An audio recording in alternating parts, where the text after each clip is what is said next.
Is it possible that you can be socially confident and make meaningful connections with anyone, even if you are shy?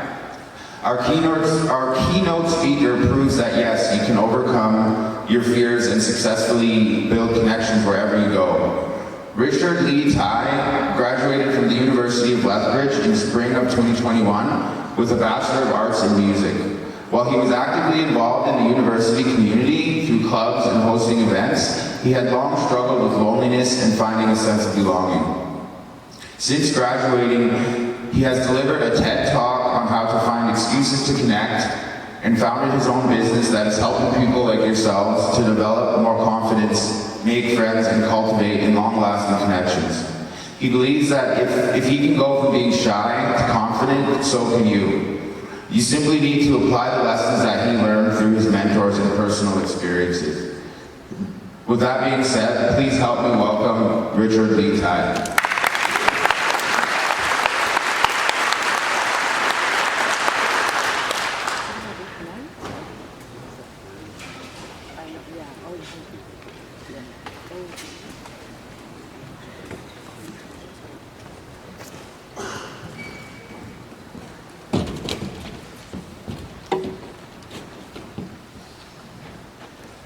Why am I talking to you about connections today? Well, it's pretty damn hard to make friends, I think. Also, the nice thing, if the screen would work, I'd be showing you a slide of a meme right now. Now that I've graduated, I can include memes and GIFs into my presentations, and I won't be deducted for any marks for this. Oh, okay, there we go, that's right. So, if you can't see it from this far away, I'll describe it to you. So me trying to make friends, and then my social skills and anxiety solving. So, what if you had a way to make meaningful connections wherever you went? A way to make friends and feel less lonely. I want to provide you with a framework that makes making meaningful connections with others easier. With this, you'll be equipped to make better connections, not just in university, but for the rest of your life. This is for every one of you, not just the incoming students. How does that sound?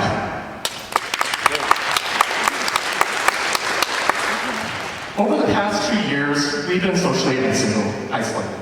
It's been hard to make new friends, and there's also been lots of people we've lost touch with. There's fewer spontaneous interactions in our workplaces and in schools. And now it's just awkward being back in person when our social skills are rusty. When you thought everything would be easy peasy lemon squeezy, but it's actually difficult lemon difficult. The struggle is real. The thing is, there's been social isolation even before the pandemic. Loneliness was and still is an issue. But I rarely hear people talking about loneliness. There's a stigma. There's a shame that you feel lonely, that there's something wrong with you, that you're not likable, or that you're broken in some way. And that prevents us not just from admitting it to ourselves, but to other people. So everybody here, just as a small experiment, I'd invite you to close your eyes. And I'm going to ask you a question. Can you raise your hand if you've ever felt left out or even lonely? And keep your hand up and open your eyes and look around you. Are you surprised? I'm not surprised. Because I've talked to enough people at this point to know that you're not alone in feeling lonely. It can be isolating when you feel like you're the only one feeling that way. But I believe in normalizing conversations about loneliness and connection. Let me tell you about my experience of loneliness at the University of Lethbridge. So this is me a few years ago. I had just arrived at the university. It was a sunny fall day, and the wind was whistling through my ears. By the way, if this is your first time in Lethbridge, be prepared to get used to the wind, and also be prepared, or you will be winded, having to walk up and down many stairs, because some smart guy named Arthur Erickson decided, wouldn't it be a great idea if we built a university into the side of a hill? And get this, I enter one of the buildings on campus, and you would think it's the main floor, right? Floor 1. Nope, it is floor 10. Guess which one is the main floor? You can just shout out numbers. Anyone? 7. 4. 5. -3. Okay, it's actually floor 6. How does this make any sense? I'm not quite sure. Anyway, when I entered my dorm room for the first time, it felt like I was on this new, exciting adventure. But also, it did feel a bit weird being in this strange, unfamiliar environment. It was a flurry of activities for the first weeks. I was attending lots of events which had free pizza, which, by the way, pro tip, go to any event that's offering free food. And I was in classes with hundreds of people. After those first few weeks, I remember one night just sitting in my bedroom, alone, trying to do some homework. And it was quiet because my roommates were out. Suddenly, it hit me. This didn't feel like home. I miss being in Calgary. That's where my friends and family were. Even though I was meeting all sorts of people, it just wasn't the same. I stopped what I was doing and I just looked out my window. I thought I was surrounded by hundreds of people, but I didn't feel like I belonged. I was starting from scratch in a new environment. And it seemed like other people had already made their friend groups. They were hanging out together, going out to parties, studying, sharing all their fun times on social media. I felt like I was left out. I didn't have that. And as I sat in that room feeling lonely, this thought came to mind. What was wrong with me?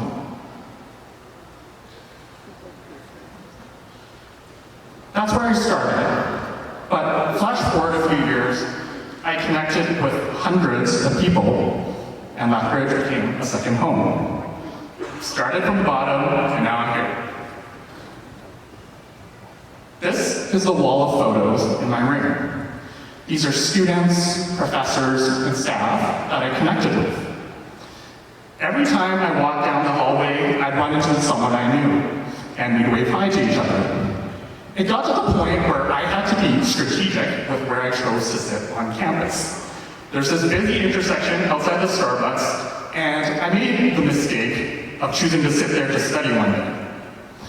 So I'm sitting down, and guess what? I hear a voice coming from the side. Hey Richard, how are you? It was my friend, Brendan. Hey Brendan, I'm doing well, how are you?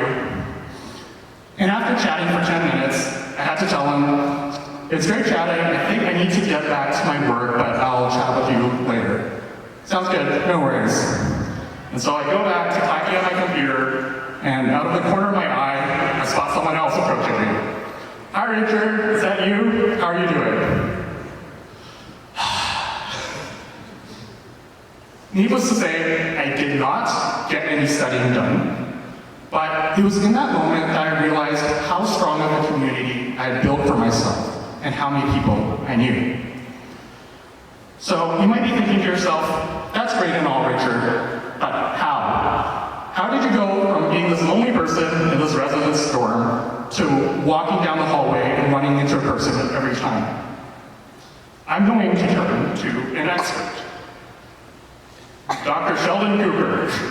Like him, I believe I've isolated the algorithm for making friends. The key is to find an excuse to connect. I'll say that again, find an excuse to connect.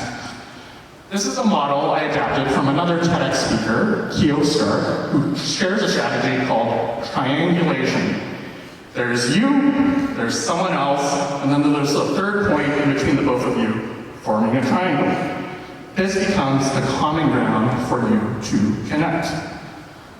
For example, if everyone looks to their right, you see the little blue gear-like thing. That's called a pronghorn. It's on this side, on the wall. And our mascot is named Lexi, and it's called a pronghorn. So, between you and me and this third thing, that is the excuse to connect. That is the triangle here. But the third point of the triangle could be anything. It doesn't just have to be a physical focal point. Here's another example. Can we connect? Hi, Jonas. We've never met, but I noticed we both breathe oxygen. Sounds like a good fit. Let's connect. I know this sounds silly, but when I came across this post, I shared it on my Instagram stories, and this random girl, who I did not know, replied to the story and said, "Hi Richard, I breathe oxygen, let's connect." If you look back at this model, you'll notice that there's also a dashed line between you and this other person, and this is perceived distance. What this means is you feel like there's a lot different between you and this other person, so it makes them inaccessible. There's a huge gap, and you think, why would they ever talk with someone like me? For example, maybe you perceive me as someone that's distant. I mean, we are physically far apart right now, but I mean in the sense that I've done a lot more things, or I'm quote unquote more successful, and you think that somehow makes me inaccessible. Trust me, I'm just a regular dude that struggles with insecurities, and I'm trying to figure out what the heck I'm doing with my life. You could also be sensing this perceived distance between you and other students here. You might be thinking, I don't know anyone else here, and I'm afraid to start a conversation. Just as another experiment, I'd invite you right now to find someone you don't know. So you can look left, look right, look up, look down, find someone, and make eye contact with them. Okay, see some people looking at people they already know. Make sure you're looking at someone you don't know. Make eye contact, smile, and just give them a wave. I promise they won't bite. Okay, they seem friendly, right? There. Now you have an excuse to connect. You could approach them later and say, hey, we smiled at each other earlier and I wanted to come say hi. Or, even better, you could say, hey, I noticed we both breathe oxygen. Do you want to connect? The point is, you're not alone. You can find an excuse to connect. Finding this excuse to connect helps lessen the perceived distance between you and this other person. You might think that the professors and staff here are grumpy, they're old, they're adults that don't want anything to do with you, but I know that's not the case. I know they genuinely want to help students like you, and they love working with you. The reason I know this is because I've chatted with them. The excuse to connect I found was to start a project where it interviewed students, staff, and faculty and shared their stories online. This was called Humans of UF, and it was inspired by a project called Humans of New York, where this photographer went to the streets of New York, approached strangers, and shared their stories. For me, this gave me an excuse to connect with anyone I wanted at the university. Here's the spiel I gave to them. I'm running a project called Humans of UF, and I'd love to get to know you better. Would you have 30 minutes to chat? I constructed the scenario where people were likely to say yes, because I knew people love talking about themselves. And I was right. Out of all the people I asked, only one person said no. And they said, how long is this going to take? I have class in 5 minutes. I said, okay, it's going to take longer than 5 minutes, so I hope you have a nice day. But we'll chat again some other time. I'm not saying you have to create this convoluted and huge excuse to connect, because honestly, I think it's a bit extra, but it allowed me to make meaningful connections. After a 30 to 40 minute chat with someone, I felt like I had made a new friend. That's because we got beyond small talk and we were able to connect on a deeper level. Do you remember this picture? These are all of the people that I got to interview. And over the course of my university, I probably interviewed 70 to 80 people. And actually, right now, I'd love to take a photo with all of you to commemorate this experience, and I'll add it to my wall. So I'm gonna pull out my phone, and on the count of 3, everyone can say Luxie, and then I'm gonna snap a photo. Okay, 1, 2, 3. Luxie! Okay, I'm gonna take a few more. Woo! Luxie! So I also wanted to share some of these stories with you. And I'd invite you to listen to see if you notice any themes. Here's Ashley Cowley. She's the orientation and transition coordinator at the U of O, and she helped to organize this event today. Ashley, you're still in the room.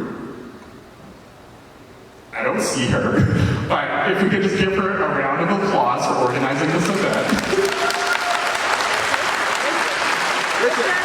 Right there! There you are. Sorry for the spot, but I wanted to appreciate you. So when I interviewed her, she shared this story with me. There's been a recurring message I've heard from students. Before coming to the university, they've been told that they'll just be a number. The professors aren't going to be checking in on them or caring if they're doing well or not. They're essentially a nobody. For a lot of students, coming to university is very stressful. There's so much change, there's new and overwhelming responsibilities, there's a new workload. Making new friends isn't easy. My programming as orientation and transition coordinator can help address these issues. I wish people knew that they could just go talk to their professors and TAs. They don't have to go through a great deal of their course thinking that their professor doesn't care about them. After listening to her story, I realized there were lots of students who were struggling, not just me. Here's another story. Kathleen, who spoke earlier, she's the Associate Vice President of Students at the U of O, and she told me this story. I grew up in a dairy farm in Ontario. My family was unusual for the 1970s, in that it was blended, bicultural and biracial. All this influenced who I am today. I'm no stranger to hard work, adversity, resourcefulness, and community. And my atypical family led me to value diversity. Growing up in a small community also meant that my early days in university, at the University of Toronto, were overwhelming. There's as many as 400 to 600 students in some of my intro classes, and I didn't know anyone. In a rural community, you would know just about everyone. It can be challenging to rebuild one's community when you're in a new place. But for me, that's been really important. And I also encourage students to develop this because it'll serve them for the rest of their life. Kathleen struggled with her university experience too, being in lecture halls of hundreds of people and not knowing anyone. I realized, oh, it wasn't just me going through this. Here's a story from a music professor. I really love her honesty and openness. This is Bente Hansen, and she started her story this way. Undergrad was a joke. I partied my ass off. It wasn't until the 5th year that I realized maybe I needed to be a bit more responsible. But I still graduated with a 2.67 GPA. Maybe it's because I wasn't the best that I can sometimes identify with the kids that aren't doing so well. I look for the potential in students, because some people just bloom a little bit later than others. That was my case. She wasn't able to get into a PhD program later, but ended up dropping out when she found it wasn't a good fit for her. I realized all the twists and turns that professors had to go through to get to where they are today. It wasn't straightforward. She struggled through life too. It wasn't just me. She later said, I went to work at Pizza Hut because the bills still had to be paid. It didn't matter that I had all this education. I needed to work. I was also employed at a deli cutting meat and at a flour mill stacking bags and driving forklifts. At that point, I didn't even know if I wanted to be involved in music. But a friend reached out to me about playing, and I was approached by a local musical theater company. Then this teaching position at the university opened up in 1997. I put in my resume and they hired me. And as they say, the rest is history. So I've shared stories from staff and a professor, but how about a student? This is Victoria, who was a student during the time I interviewed her. She told me, first year was really hard. I grew up in Lethbridge, but most of my friends did not go to the U of L. And I was the only person out of my friends who went down the social sciences route. I didn't have any friends in my new classes. I was never super great at making friends. I didn't live on residence. And so I spent my first year alone. This impacted my grades, burnout was real, then I had an identity crisis. I thought my whole life I wanted to be a teacher, but then I decided to switch into political science. I didn't want to screw up. Getting myself out of this negative mindset was a tough process. I could totally relate when I was listening to her. She continued, initially when I was invited to things, I'd say, no, I just want to go home. I was so timid. One day I told myself I was done throwing myself at the pity party. I hadn't made any new friends, but people told me about all sorts of interesting opportunities to get involved. I had to learn to say yes and throw myself out there. If I didn't get involved, my educational experience wasn't going to be good. And I probably wouldn't have continued post-secondary if I continued feeling so sad and unmotivated. Did you notice any themes across all these stories? As I interviewed more and more people, something changed within me.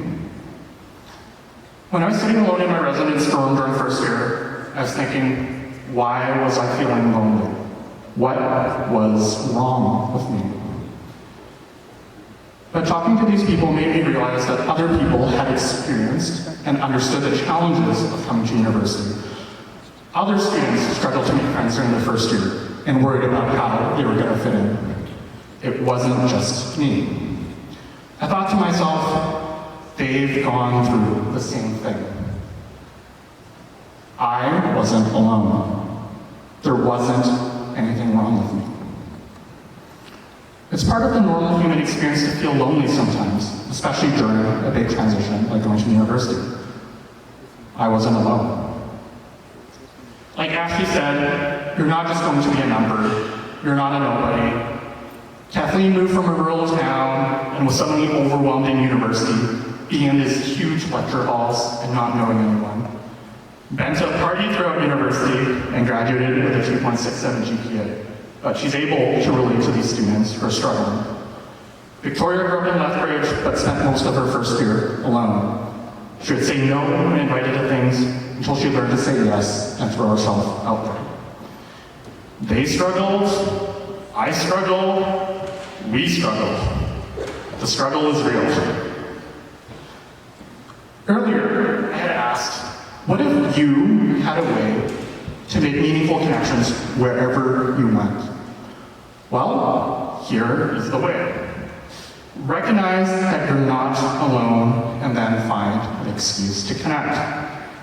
I'm sharing this lesson with you so you don't have to spend months and months suffering and feel like there's something wrong with you because you're feeling lonely.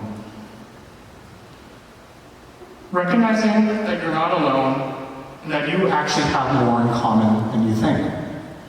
We all experience loneliness. We all have fears of being rejected and excluded. We all have fears about what others think of us. And we all want to be seen, heard, and valued. I went from feeling lonely and disconnected to knowing that I can connect with anyone. Because I learned that I was not alone. Life is not so easy peasy lemon squeezy. It's difficult, lemon difficult. But the challenges of life are what connects people together. Insecurities can become inspiration. Adversities can become aspirations. Pain can become power. The power to shape your own story and take action. As you go forward with today, remember that you are not alone, and that you can always find an excuse to connect. Whether starting a conversation with someone you smiled at, chatting with people at various activities today, or even shooting me a message. Hey, I listened to your talk earlier and I wanted to connect. Kathleen mentioned about meeting one new person today. That can be your challenge, find that excuse to connect. Keep this mindset that you're not alone in finding an excuse to connect as you go throughout university. Loneliness is just part of the human experience, and it's a biological signal. You know, when you're hungry, it's your body telling you to eat. When you're thirsty, it's your body telling you to get water. And when you're lonely, it's your body telling you to go connect. And you can find these excuses to connect by joining clubs, going to events, asking a friend for coffee, seeking a counselor. As Carrie mentioned, just get involved. I can't list all the possible excuses to connect, as I'm sure you'll find your own creative ways. Remember that you're not alone and find an excuse to connect. Not just in university, but beyond into the rest of your life as well. You'll continue to go through various life transitions, and it will disrupt your connections. And it's helpful to remember that you still have the ability to make connections wherever you go. For one final excuse to connect, I have a good one for you. You can use me as an excuse. Approach someone and say, there's some guy at this ahead of the herd event that told me to connect with more people, so do you want to connect? And I hope you do. Thanks.